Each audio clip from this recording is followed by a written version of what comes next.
I wanted to do this video because I've always thought about this ever since I was a kid, and for anybody who's a fanatic about movies and videos and things, I'm sure you all know the fact that home video and VHS recorders, beta machines, all of those did not start until around 1981 or 1982. That was the very earliest time anybody who was a consumer could buy any kind of a video machine that you could watch movies or record things with. Well, I can remember back possibly 4 or 5 years before that. This is 1977, 1978. There was this guy on our street, a boy, had to be 9, maybe 10 years old, about my age, and his father was in the military, and I would go down to his house once in a while because I became friends with him, but you knew he was not an American because he came from England, and I think his father was with the Royal Air Force, and he was here in the United States on probably kind of like an exchange program with our country. So one day he invites me into his house, and I met his father, and I have to say both of them were they were pretty much, they were stuck up, they were snobs. The son was even worse than the father, so you think, well, this is 1970s, they would certainly have respect for each other, especially for their parents. Well, this kid acted as though his father was just dirt, where is this, where is that, why haven't you got my lunch already, that sort of thing. So that was the first thing that took me back, that a child that was from England, their mannerisms, their attitudes of respect, it didn't exist. They didn't care about anybody, not even their parents. Now here's the next thing. He brings me into his bedroom, and of course he had his own television set, which in 1977 no kid had a TV of his own. If you did, it was because your parents were very wealthy and they could afford to buy more than one. And he had a machine next to it, and I looked at it and I thought, what is that, And so he pops in a VHS or a beta machine tape, I would assume, of Stingray, which was one of Jerry Anderson's puppet shows. It's called Super Marionation, and he brought it from England. And the VCR, or the TV set itself, was probably a PAL tape TV set, I guess. So he starts playing this tape on his machine, and I had never seen this before. And I asked him, I said, that is the neatest thing I've ever seen. What is this?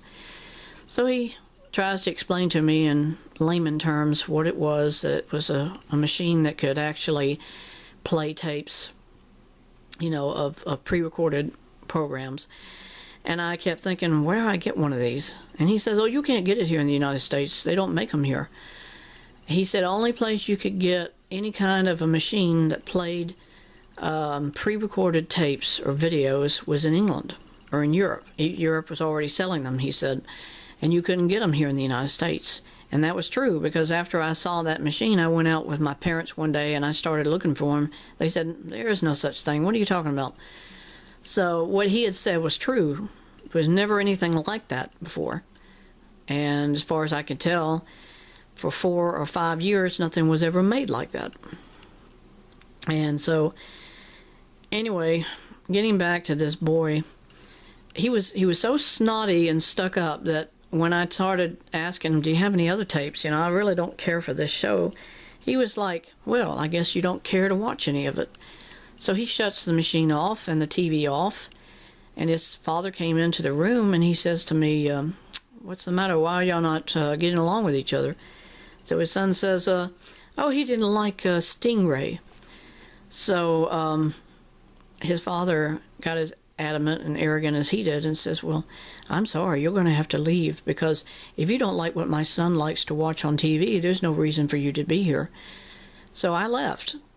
Okay, and this is 1977, so snobbiness and whatever, I mean, you didn't see that in most kids, because everybody knew they didn't have nothing except for whatever you were lucky enough to get at the store. A bicycle was a real novelty thing, books, But video games, especially like Atari and all of that, it didn't even start until 1980. So here you had this kid who was from Europe, from England, and he has this VCR, the first one I'd ever seen, and he's so arrogant about what he's got as a military brat, that's what I consider him, that he didn't appreciate having friends, and he didn't appreciate having people who say something about what he was offering them. It was a privilege in his mind that he offered me the chance to see a program on that VCR. And when I told him, well, I didn't care for this, you know, he shuts it off and practically throws me out of his house, but he had his father to do it. So that always stuck out in my mind since, you know, that I had one chance of a lifetime to see a VCR before they became available to people. And I happened to meet the wrong kid, because it was like he was not going to let you see anything but what he wanted you to see. And if you didn't like it, that was your tough luck and you were out. So I never went over to his house anymore after that either. I just said, well, I'm sorry, you know, I'm sorry you feel that way, because you're in the United States and people here try to get along with each other. We don't try to make ourselves obstinate or, you know, snotty about what we want to be, which is friends. We want to be able to get along with people, but we're not going to stick our noses up and say, I don't like the way you look, or I don't like the way you act, you know, and that was a total turn off to him. He was not going to listen to it. He was not going to hear it. And his father was a Royal Air Force officer himself, so probably for him, he comes from England, and everybody's probably totally different. You know, they've got etiquette, they've got, you know, whatever. And I don't remember if his father ever offered us tea, because, you know, they drink tea like it's a ritual, you know. I mean, I've heard of the Japanese drinking tea for certain symbolic gestures, but England is like, it's a beyond that. You know, you have to drink it because that's what they tell you to. And but it was a very immaculately kept house. I remember that if he's a boy and he's my age at 10 and he didn't have one thing anywhere on the floor, everything was just meticulously placed in that room. And I thought, well, this kind of gives away the kind of person he is, because his father has already indwelled in him this attitude that you cannot behave in a way that makes you look like an American citizen, because we're here on behalf of my government, but you're not going to have a room that looks anything less than perfection. And that was one thing that did stick out in my mind, was that everything was where it should be, but it was the fact that he was just so stuck up on himself because of where he came from. He thought I was probably how the Muslims see American citizens now. We're all infidels. Why? Because we don't believe what they believe. And that was kind of like how he came across to me. So if you're here from England and you watch this video, I would say that is how y'all came across to me when I was 10 years old. Because that's exactly how he came across when I saw him, when I met him. And I just kind of feel sorry for him even now, that I don't know how many friends he had, but he didn't have that many, because if you act like that, you're not going to keep friends very long if you think you're better than them. And that's how he came across. Now, I'll take another scenario of that, and I'm bringing it up to date in 2015. Girls, women, all feel exactly that way about men. You're below their level. You are not their equal. They don't see you being equal. And turn your TV set on right now and you'll see exactly what I'm saying. Because when you watch a television commercial today, every ad deals with girls of any age, and they're shown being superior to the man or the male figure in the commercial. Or if he's even in it, they're not going to say anything about a boy, except he's just the commodity in the equation. So that's my experience, having met somebody in the military who obviously had no respect about himself or about the people he was meeting, because if he did, he would not have acted like that when I met him. So it's just a novelty thing. I felt like I want to share this on YouTube because people are going to be wondering, what has this got to do with? Well, 1978 was when Star Wars came out with a holiday special. And all of you probably who have seen the video since knows that somebody had taped it right off of the television. In 1978, there were no VCRs. There were nothing. So how did this person get this recording? I'll tell you why. Somebody had a parent who was high enough within an organization that had a VCR machine that could record things. You know, like in a plant or something. And they recorded it off of a station out of Kansas City, Missouri. Because the station's call sign was KCMO. And they recorded it. And it's not possible they could have unless somebody in their family had a VCR that they were able to acquire from their business. And they brought it home and they taped it. And that's the only other instance I can ever remember where somebody had videotaped something prior to consumers being able to get access to VCRs or any other kind of a machine that could videotape something off of the television. Before that, there was nothing. Before 1981, 1982, I would say 1982 is probably when VCRs first became available, because at that time we couldn't afford one because it was over $400 or $500.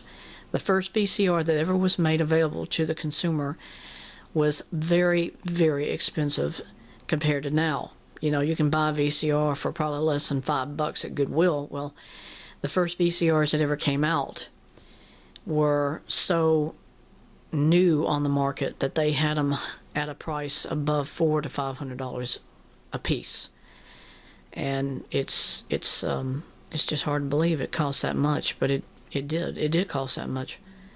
So nobody could buy them for almost 4 years until about 1983, 1984, something like that. Then the price started to go down to about maybe 125, something like that, and then people could start buying them. But before then, you couldn't. So, one other instance I remember of seeing a VCR of some kind, they used to have these machines at banks. It was a machine totally round in position, because I saw this on a Mission Impossible episode. It was a metal disc, it was a drum, and it recorded closed-circuit TV from inside the bank.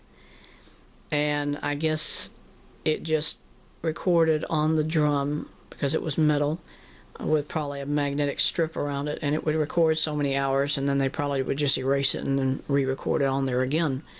That's the first type of VCR I've ever remembered seeing. In 1966, of course, you know, they had these magnetic tape machines that could videotape soap operas. But really, what could anybody ever hope to get something like that as far as in their home? You would never be able to get something like that.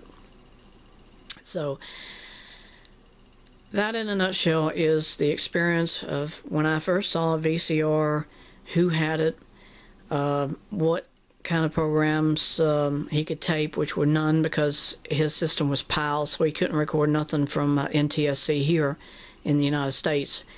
So what he had certain programs he had gotten from Europe, and that's the only things he could watch. So he had his benefits to the machine, and he had his negative options, because he didn't have the choice to record anything he wanted to. He couldn't record nothing as far as I could remember. All he could do was watch whatever it was he was able to find you know, in Europe before he came back to the United States, and that's it. So it's sad. You know, he could have had a really great relationship, friendships with people, but he didn't have the right mentality and the mannerism to come across to be friendly to people. So that probably was why he was the way he was. He had no friends, because he didn't know how to project himself to people. So thanks for watching, and Thanks.